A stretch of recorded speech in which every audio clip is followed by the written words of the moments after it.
What if I told you that the breakfast most doctors have been recommending to seniors for the past 30 years is quietly making your blood sugar worse, not better? I know that sounds alarming. Maybe even a little hard to believe.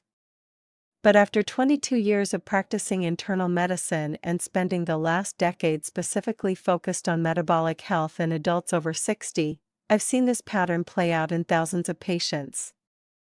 And I'm done staying quiet about it. My name is Dr. Ava Harper, and today I want to talk to you about something remarkably simple, a single breakfast that clinical research is now recognizing as one of the most powerful tools seniors have for protecting their hearts and stabilizing blood sugar long term. Not a pill. Not a supplement with 100 unpronounceable ingredients. Breakfast. The meal you eat before 9 a.m. every single day. Because here's the truth nobody tells you clearly enough: what you eat in the first hour after waking up quite literally sets the hormonal tone for your entire day. Every craving, every energy crash, every spike in blood pressure, it all traces back to that first meal. And most seniors are starting their day in a way that's working against them without even realizing it. So stay with me.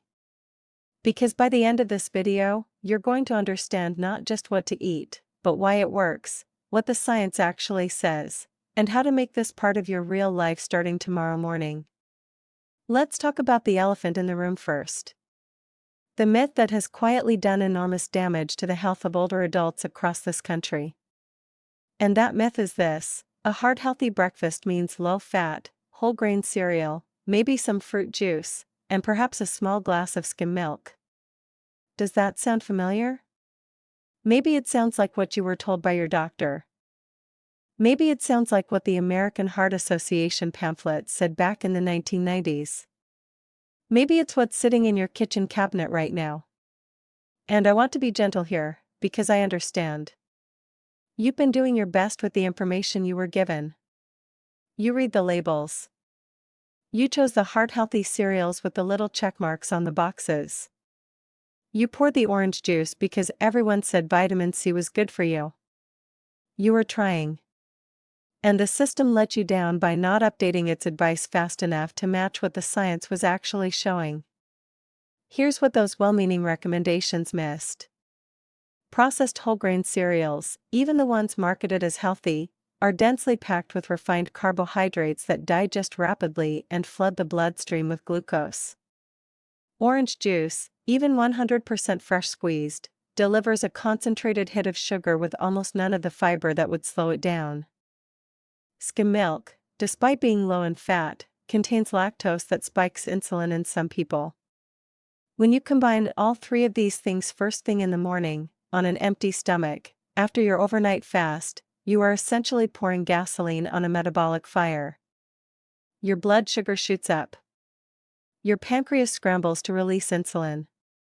And then, about 90 minutes later, you crash. You feel tired. Maybe a little irritable. Maybe your joints ache. And you think, I'm just getting older. But you're not just getting older. You're riding a blood sugar roller coaster that's putting enormous stress on your cardiovascular system, your kidneys, your eyes, and your nerves, every single morning. I had a patient, I'll call her Margaret, who came to me at 71 with prediabetes, high blood pressure, and what she described as that afternoon fog that never goes away. She was eating what she believed was a textbook healthy breakfast every single day: bran flakes with skim milk, a glass of orange juice, and a banana. Not a terrible diet by any stretch. But we did a continuous glucose monitor on her for 2 weeks. That's a small device that tracks blood sugar in real time, and what we saw was striking. Every morning, within 45 minutes of that breakfast, her blood sugar was spiking into the diabetic range. Every single day. And by 2 p.m. she was exhausted, foggy, and craving sugar. Her body wasn't broken. Her breakfast was. I want you to really understand this from the inside out, because once you see it clearly, you can't unsee it. Imagine your bloodstream is a highway, and glucose, blood sugar, is traffic. When you eat a high carbohydrate, low fiber, low protein breakfast, it's like opening every on-ramp at once during rush hour. Suddenly there's more traffic than the highway can handle. The city, your body, sends out emergency responders called insulin to try to manage the flow. But in older adults, those responders move a little slower than they used to.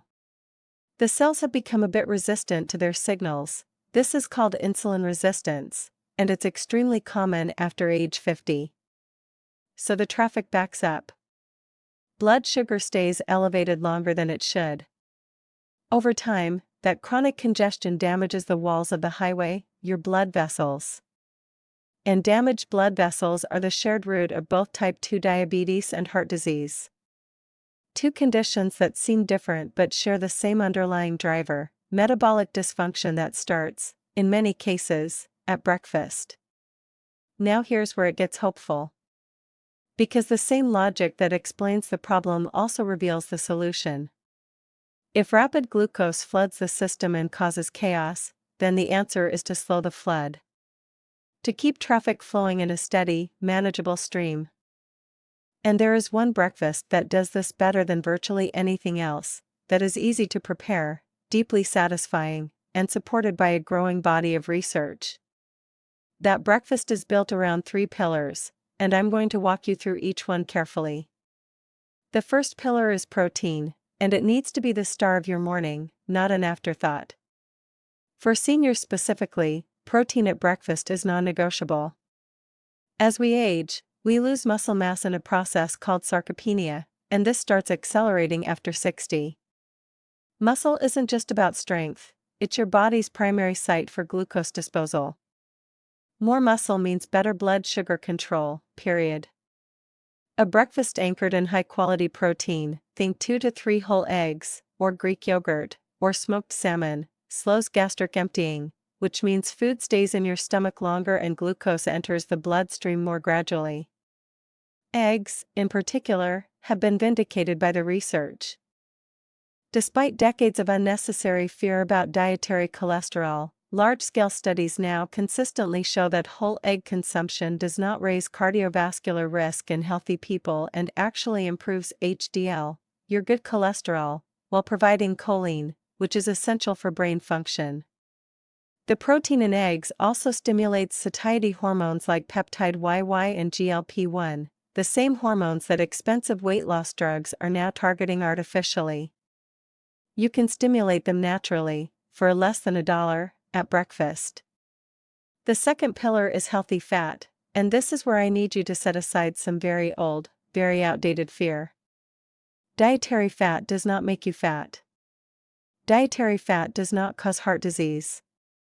The landmark research that claimed it did was deeply flawed, and I say this not to be controversial, but because the scientific consensus has genuinely shifted.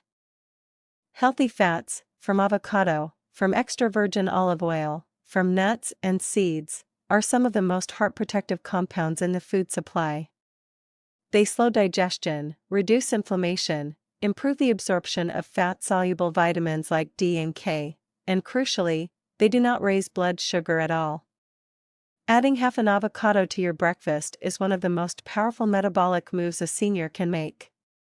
The oleic acid in avocado, the same fatty acid abundant in olive oil, has been shown in multiple trials to reduce LDL oxidation, lower inflammation markers, and improve insulin sensitivity. This is real, peer-reviewed, published science. And avocado happens to also be rich in potassium, which helps regulate blood pressure. One food. Multiple benefits. That's what I call elegant medicine. The third pillar is fiber, but not the kind that comes from a cereal box. I'm talking about fiber from whole, unprocessed plant foods, leafy greens, non-starchy vegetables, berries, chia seeds, flax seeds. Fiber is the traffic controller on that glucose highway. It slows absorption, feeds the beneficial bacteria in your gut that regulate inflammation and immune function, and keeps you full for hours.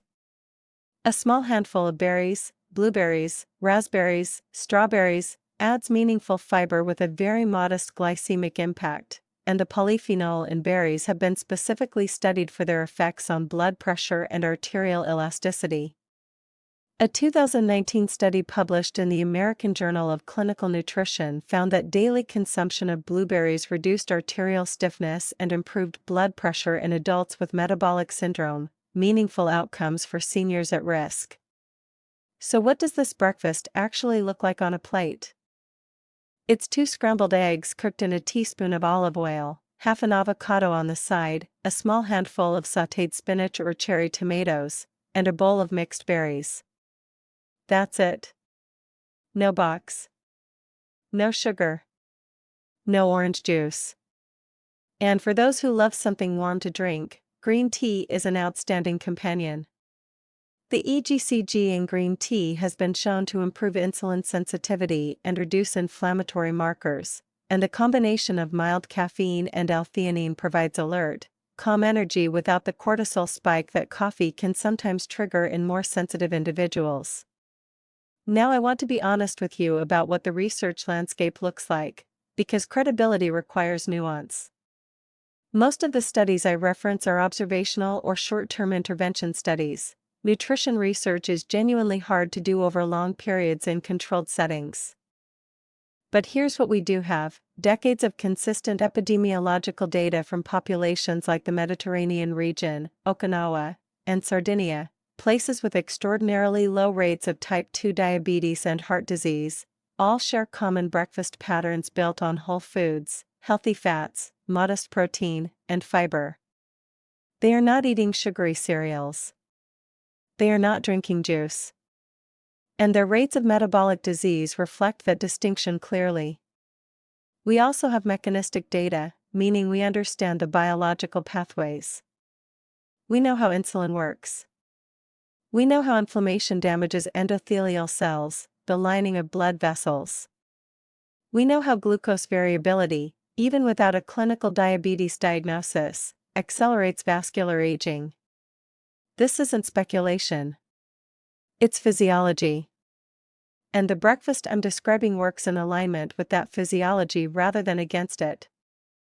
Margaret, my patient with the morning glucose spikes, switched to this breakfast model 8 weeks into our work together.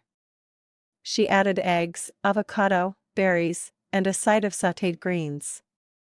She dropped the cereal, the juice, and the banana. Her 2-week glucose monitor data afterward was dramatically different. Her morning spikes dropped by nearly 40%. Her 2 p.m. energy crashes stopped. Her blood pressure readings started trending down. She told me, "Dr. Harper, I feel more like myself than I have in 5 years." She wasn't on a new medication.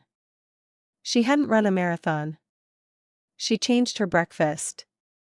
I want to leave you with something to think about, because I believe informed people make better decisions than frightened ones.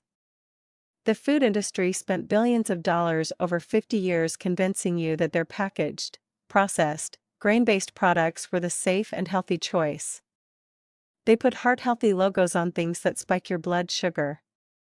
They marketed fruit juice as equivalent to fruit when it's nothing of the sort.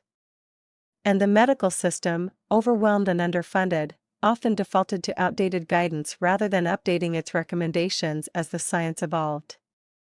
You are not given the full picture. But now you have it.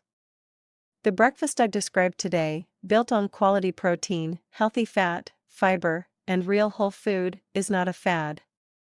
It is not a trend. It is what your biology has always needed, and it is never too late to give it that.